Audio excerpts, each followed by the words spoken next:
By the time the rangers noticed the sound, the land had already returned to its midday stillness, heat pressing down until even insects moved sparingly. The low noise rose again, uneven and raw, carrying just far enough to be mistaken at first for wind caught in thorn. As they slowed their steps, the shape near the fence line separated itself from shadow and scrub, and the truth of it settled quietly among them. The lion lay on his side where the grass thinned to dust, mane dulled by dirt and burrs, chest lifting in shallow intervals that failed to find rhythm. One hind leg was pinned at an angle that did not belong to rest, caught against the twisted wire and thorn posts that marked the boundary. Each breath ended in a sound pulled from deep within him, not a warning but an effort, the body insisting on air when strength had already been spent. They did not rush. The rangers paused, reading what the lion could no longer hide. Flies gathered and lifted again. The ground beneath his flank was pressed flat, grasses broken and darkened, suggesting long hours of shifting weight and failing attempts to rise. His eyes opened when the men adjusted their stance, not wide with threat, but unfocused, tracking movement without lifting his head. The tail lay still, the usual signals absent, replaced by a heavy patience shaped by exhaustion. The fence told part of the story. Thorns were snapped and bent inward, wire stretched and scraped, as if the lion had crossed once with confidence and returned without it. Small cuts marked his haunch, already dried, while others remained wet and slow to close. Time had passed here, more than the sound alone suggested. The sun had moved. The body had cooled and heated again. Pain had stayed. A step closer drew another strained breath, longer this time, followed by a low rasp that traveled across the grass. One ranger raised a hand, holding the group in place. "Easy," he said, the word barely louder than the wind. The lion's ear flicked once, then settled. There was no charge left in him, only the reflex to notice, to remain alive. Around them, the land continued as it always did. Distant birds lifted and settled. A breeze traced the tops of dry stems, leaving the lion untouched. The contrast was sharp, not dramatic, simply real. Life did not pause for suffering, and suffering did not announce itself with spectacle. It lay quietly beside the fence, breathing when it could. They crouched and watched, counting the spaces between breaths, noting the tremor that passed through his flank before each rise. The lion attempted to draw his trapped leg inward, a small movement that failed and stopped, leaving his jaw clenched and his eyes closed for a moment longer than before. When they opened again, they reflected light without focus, the gaze of an animal measuring nothing but endurance. No one spoke after that. The rangers understood the danger without naming it. An adult male in this state was unpredictable, not from aggression but from fear and pain stripped of options. They marked distances with their eyes, planned without gestures, and let observation lead. The sound came again, softer now, breaking and fading into the heat. It was clear then that the lion had not arrived moments before their discovery. He had waited through morning, through rising temperature and failing strength, pinned between wire and his own weight. As the sun edged westward, shadows lengthened along the fence, and the low grass stirred, carrying the uneven rhythm of his breathing into the open plain. Closer now, the rangers could see what distance had concealed. The lion's hind leg disappeared into a crude loop of wire, dark with dried blood and pressed deep into swollen flesh. Each shallow shift of his body tightened it further, the metal biting with a patience that had no intention of releasing. The leg itself trembled when weight moved across it, muscle still strong beneath the injury, refusing collapse even as it failed him again and again. Around him, the ground told of hours spent fighting without direction. Scrapes cut through the dust where claws had dug in. Tufts of grass lay torn and flattened, pressed into the earth by a body that had turned and turned again, searching for a position that did not hurt. A narrow trail marked where he had dragged himself a short distance before stopping, the effort too costly to repeat. The land bore the quiet record of persistence, not panic, a long struggle paced by endurance rather than rage. The lion lifted his head when one ranger adjusted his footing. The movement was slow, deliberate, revealing a jaw held tight against the pull of pain. His eyes fixed briefly on the men, not wide or sharp, but steady, measuring. A low sound escaped him, softer than before, the effort less about warning than grounding himself. His tail gave a single restrained flick, then settled back into stillness. They answered by doing less. Their approach slowed to a careful arc, widening the space between themselves and the trapped leg. Knees bent, shoulders dropped. One ranger lowered himself to the ground, making his outline smaller, his movements unhurried. "Easy, boy," he murmured, the words carried low and even, more for rhythm than instruction. The lion did not lunge or recoil. He watched, breath stuttering once, then finding a steadier pattern. Up close, the exhaustion was unmistakable. The lion's chest expanded with effort, ribs visible beneath the dulling mane. His flanks shuddered slightly after each breath, strength present but rationed. He tried once more to pull the snared leg free, muscles tightening, teeth bared in silence. The wire did not move.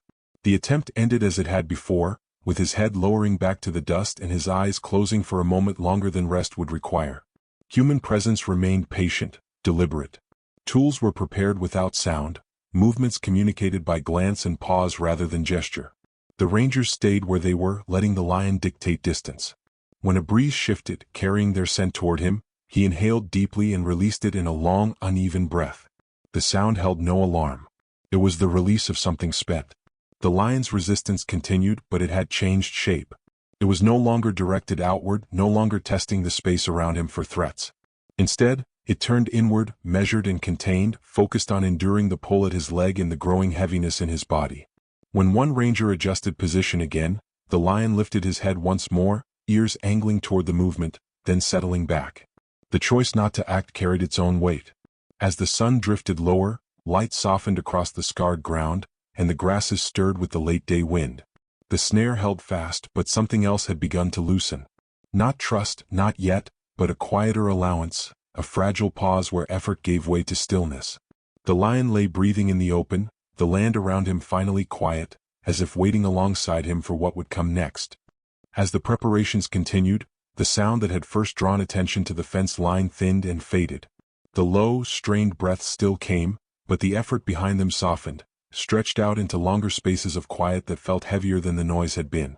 Silence settled unevenly around the lion, broken only by the faint movement of grass and the occasional rustle of wire when his body shifted. The rangers noticed the change immediately. Weakness did not announce itself loudly. It arrived in pauses that lingered too long, in a chest that hesitated before lifting again.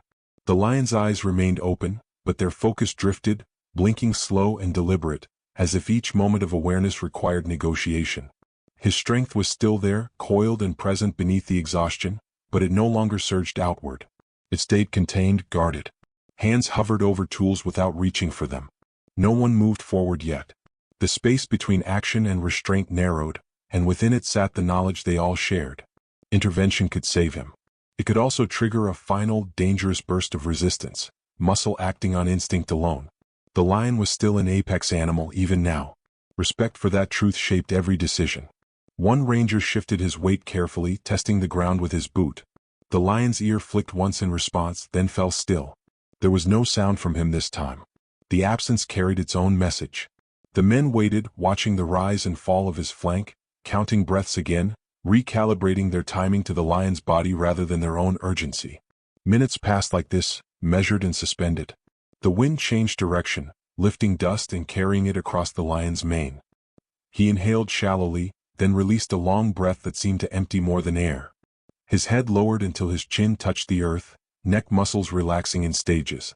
The effort of holding himself upright had grown too costly. Then, without warning or signal, he shifted. It was not sudden. There was no scramble, no flare of strength. The lion adjusted his weight slowly, drawing his body inward, lowering himself fully onto his side. As he did, the trapped leg rotated outward, no longer tucked beneath him but exposed, stretched along the ground where the wire cut deepest. The movement was careful, almost deliberate, though no training guided it. It was simply the next position his body chose when resistance gave way to something else. The rangers froze. No one stepped forward. No one spoke. The lion lay still, breathing shallowly, his flank pressed flat against the dust. His eyes remained open, watching without focus, tracking presence rather than movement. The snare was visible now in full, the damage undeniable, but so was the opening it created. A quiet acknowledgement passed between the men, unspoken and precise. This was not surrender. It was not trust. It was an allowance shaped by exhaustion, a moment where the lion stopped protecting the pain because he no longer could. The decision belonged to him, and that made it fragile. One ranger lowered his voice, barely carrying the sound. "It's okay," he said, the words slow and even, placed gently into the stillness. The lion did not react. His breathing continued, uneven but steady, as the land held its breath with him. The direction of the moment had shifted. Not through force, not through urgency, but through a quiet choice made in the dust beside a fence, where strength finally rested and left room for help.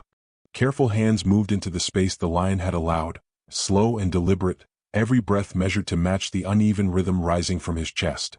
The wire sat tight against swollen flesh, its crude twist buried where muscle should have flexed freely. One ranger steadied the leg without lifting it, palms firm but respectful, while another positioned the cutters with precision learned through restraint rather than speed. When the metal shifted for the first time, a thin line of blood welled and darkened the dust beneath. The smell followed immediately, sharp and unmistakable, iron mixing with dry earth and sweat. The lion's body trembled in response, a deep vibration passing through his flank and shoulder, but he did not strike.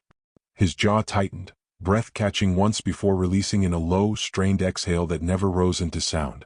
The wire resisted at first, tension holding it stubbornly in place. Each small adjustment tightened it momentarily, and each time the lion's muscles answered with a brief surge of strength, then settled again. His eyes remained open throughout, fixed on nothing in particular, pupils wide but steady. Pain moved through him in visible waves, shown not through struggle but through stillness that demanded everything his body had left. "Easy," one ranger whispered, the word barely more than breath. The lion's ear flicked once, then lay flat again. The trembling continued, controlled and contained, a body enduring what it could not escape. The cutters closed again, this time biting through the thickest part of the snare. The sound was small, almost lost in the wind, but the effect was immediate. Tension released unevenly, the wire loosening its hold with a reluctant snap. The leg shifted slightly as pressure lifted, blood flowing more freely now, carrying dust with it as it pooled and soaked into the ground. The lion's breathing changed. Still uneven, still labored, but no longer strained against the same sharp resistance. His flank rose a little higher with each inhale, and the long pauses between breaths shortened. The wire fell away in pieces, lifted clear and set aside, its work finished. For a moment no one moved.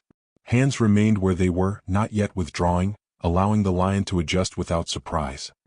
He lay there, eyes open, chest rising and falling, the trembling slowly subsiding into a deep, exhausted stillness. The land seemed to exhale with him, grass shifting softly around the quiet shape of his body. Then, with an effort that drew everything inward, the lion began to rise.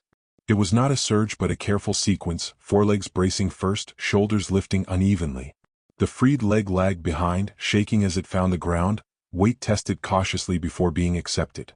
His body swayed once, then steadied, standing taller than the moment allowed him to feel.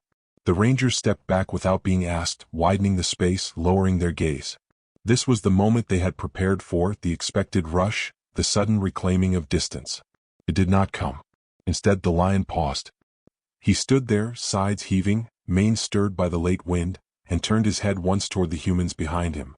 The movement was slow, unforced, eyes meeting theirs briefly, not sharp with warning, not empty with shock. Just present. A single beat held them together in the open air, blood drying in the dust at his feet, wire lying silent behind him. Then the lion turned away. He took a careful step, then another, gait uneven but determined, moving back into the grass that parted and closed around his body. No sound followed him, only the soft brush of stems and the distant call of birds settling as the sun slid lower.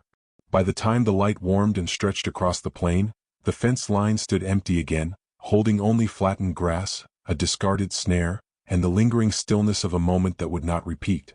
The lion moved away slowly, each step placed with care, the injured leg trailing just enough to reveal what had been taken from him and what remained. His body stayed upright, shoulders rolling forward with quiet resolve, movement reclaimed inch by inch rather than rushed. Tall grass closed around his flanks as he advanced, stems brushing against his sides, masking the uneven rhythm of his gait. The land did not hurry him. It seemed to widen, to soften, allowing his passage without resistance. With distance, his outline broke apart, mane dissolving into shadow and light, tawny hide blending with the dry green of the savanna. The limp was still visible when he paused once, weight shifting, breath gathered and released. Then he continued, slower now, until only the faint sway of grass marked where he had been. The sound of his movement faded first, then the sense of him entirely, absorbed by the quiet persistence of the plain. The rangers did not follow.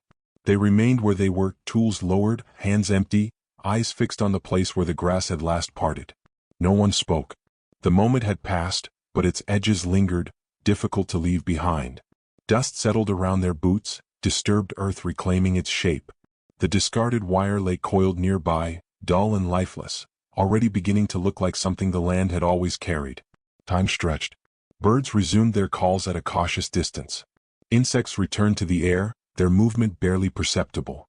The sun edged closer to the horizon, warming the ground where blood had dried and darkened, a quiet mark that would soon fade. The savanna resumed its balance, not erasing what had happened, but folding it gently back into itself. One ranger exhaled slowly, the breath long and unguarded now that there was no one left to hear it. Another knelt briefly, lifting the wire and placing it into a bag, the motion careful, almost reverent. "He'll walk," someone said softly, not as certainty but as hope shaped by what they had witnessed. No answer followed. None was needed. They stayed longer than protocol required, longer than practicality suggested. Leaving too soon felt like a violation of something unspoken. They had been allowed into a space not meant for them, a narrow crossing between suffering and survival, and they understood it could not be revisited. Moments like this did not repeat. They passed through and then they were gone. As the light shifted, shadows lengthened across the grass, bending toward the fence line and away again. The wind moved steadily now, carrying the smell of earth and distant water, smoothing the last traces of disturbance. Somewhere beyond sight, the lion continued on, each step a negotiation, each pause a reminder of what it meant to remain alive. The land held him as it always had, indifferent yet essential. When the rangers finally turned back, their movements were unhurried, their silence intact. Behind them, the savanna settled fully, sound thinning until only the breeze remained. Grass whispered against itself and far off, a herd shifted, hooves dull against dry ground. The day eased toward evening, light softening, shadows deepening, and in that quiet transition, something unseen traveled with those who had stood there, carried not as memory alone, but as a subtle, lasting change, moving silently with the wind across the open plain.